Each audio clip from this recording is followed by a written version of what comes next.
Hi everybody, this is vlog number 5. It is Christmas Eve at 6:34 and I'm about to go out to dinner with my boyfriend and my son. I'm in the process of getting ready right now. I got a brand new bra and I love it. But anyway, in this vlog I want to tell you about me. My history, my past, and some things that some people might not know or may know. I started doing drag with my best friend Nomi Love back in like August, September of 2000. We did our very first outing November of 2000. I did my very first show November 5th of 2000 as well at Oscar's nightclub with Ashley West, Monica St. James, and all those girls. We didn't win our first talent show. I did a whole bunch of talent shows and finally won in like I think January of 2001. Around that time I got offered my own show at the Pipeline, and it was going to be it started March 4th of 2001, and I had to think of a name and I had to do all this different stuff to have my own show, and I decided to call it the Spicy Divas because I'm obsessed with the Spice Girls. We had a huge long run. We had about 4 or 5 years. We had Thursday nights at the Pipeline was the biggest night to go out ever. We had people from all over, United States come to the show. I had people come one time from Pennsylvania. I had people come from Florida. We just had people come from all over just to see the show. And the weird thing is that we were all just new girls starting. Back then, like, you had to do big drag. There was Quasi at the Dock and there was Ashley West at Oscars, and that was all that they had in the city.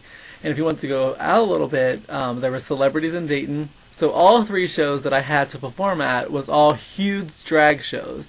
And when I first started, I didn't know how to do makeup. I didn't know how to walk, talk like a girl, or anything. So I had a rough start. No one was willing to help me. Me and Nomi learned everything on our own. So I decided to get my own show and do it my way. For a couple of years, I was known as the girl who would never wear costumes. All I would wear was jeans and girl clothes, off the rack kind of stuff. But everybody loved it. My shows were packed out. I had a really good crowd. Our show was voted like one of the number 1 shows in this entertainment things in 2001. No, it was 2002. We ran City Beat for the most like crowded or most entertaining thing. I had the newspaper clipping in my scrapbook. But anyway, and I was also voted in 2002 since City Beat's number 1 entertainer or something like that. Anyway, I have all these little clippings. But at the beginning, I did my own thing. No one was wanting to help me. Everybody dogged me. A lot of people hated me because I wouldn't listen. But I did talent shows. I won at Oscars. I won at Celebrities. I won at the Dock. And eventually I started getting booked. People started respecting me a little bit more because I was, I had a good show. And I was trading bookings with show directors so that I can get booked and things like that. So I started off pretty good. I had a good start. Again, no one taught me how to do makeup, so I used to wear a liquid foundation. I didn't know what Coty powder was. I didn't know nothing about how to do makeup, and now I learned on my own, and I know now. So, a lot of people ask me what kind of makeup I use. For foundation, I use Max Factor Pan Stick. I usually use Deep Olive. That's one of the colors, but I actually just changed and I use some kind of like some beige color. It's more of a suntan. But so I use Max Factor Pan Stick, and to cover that, I use Coty powder, which you can get at Walmart, Walgreens, or any local store. It's in a little gold box. It's really cute. So I use Coty powder to set my makeup after I put it on, and use a sponge to spread it all out. That's what I use for my foundation and stuff like that. But yeah, I started back in 2000. In 2001, May 12th, I met my boyfriend, who I've been with for 7.5 years, going on 8.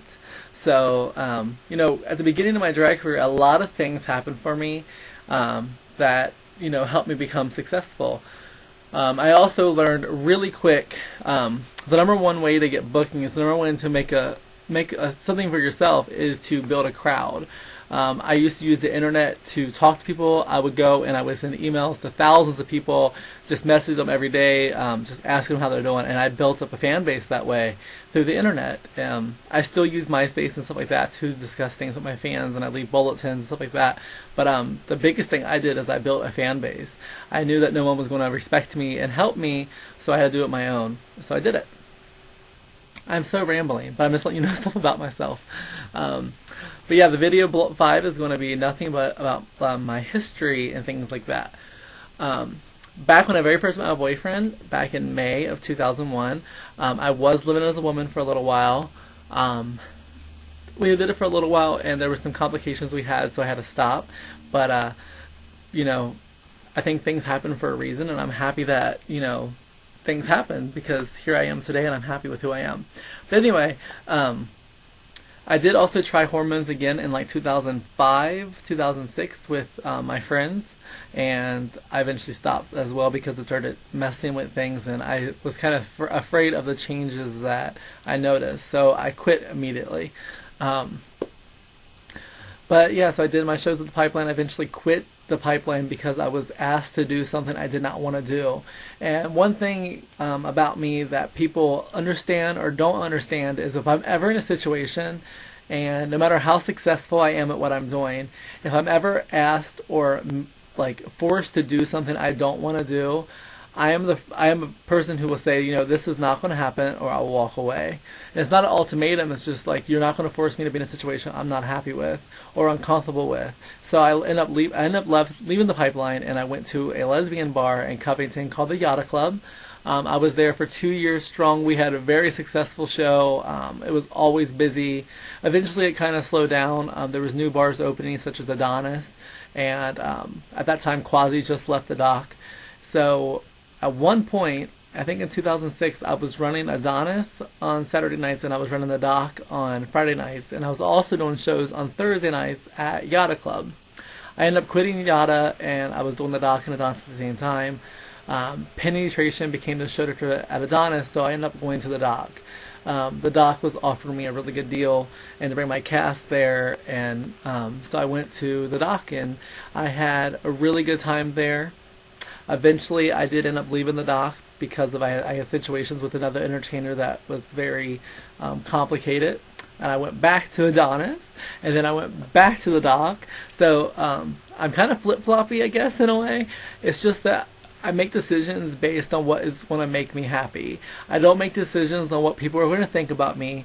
I don't make decisions on, you know, better money, better situations. I really do it for what makes me happy. And at the end of the day, if it makes me happy and people aren't happy, it's worth it to me because I did it for myself. So, yeah, that's a little bit of history about me and things I did. I did do some pageants. When I very first started, I did Miss Subway. I got 4th place. A girl named Amanda won, but it was a really crazy pageant. I showed up. I had a horrible talent. I had a horrible gown. I had no idea what I was doing. And actually, Wendy Williams had a gown, and she put me in it. And so I got like, I think I got first runner-up in gown. But anyway, she helped me out. And my first pageant was crazy, but I got 4th place. And then my drag mother at that time was named Carmen Alexis. She's from Cincinnati. I don't think she does drag anymore, but she helped me out then. And I did some pageants here recently in 2007. I did Miss Cincinnati Gem City. I did Cincinnati EOY, and I did Cincinnati America. I won all 3 pageants I did, and I had a good reigns. I went to the big pageant for Platinum Gem City, and I won talent against 9 very incredible, talented entertainers. I mean, some of these girls bucked the house down, worked it like no other. And I did Kelly Clarkson, and I did a rock number that was very different for a typical black girl pageant. So winning talent at Platinum Gem City was one of the biggest highlights of my career in 2007. I also went to Ohio EOY. Deranged painted my face. I got to meet Maya Douglas and Erica Andrews, which is Maya Douglas is someone that everybody says I look like, and someone I look up to. But I got to meet them, and I had a really incredible time. I didn't do well at Ohio EOI, but I had a blast, and I'll probably go back someday. But right now I'm just focusing on the changes that I'm going to be doing in 2009. So, time for my dinner. So, bye for now. I hope you all enjoy it. I'll see you in 2009. Goodbye!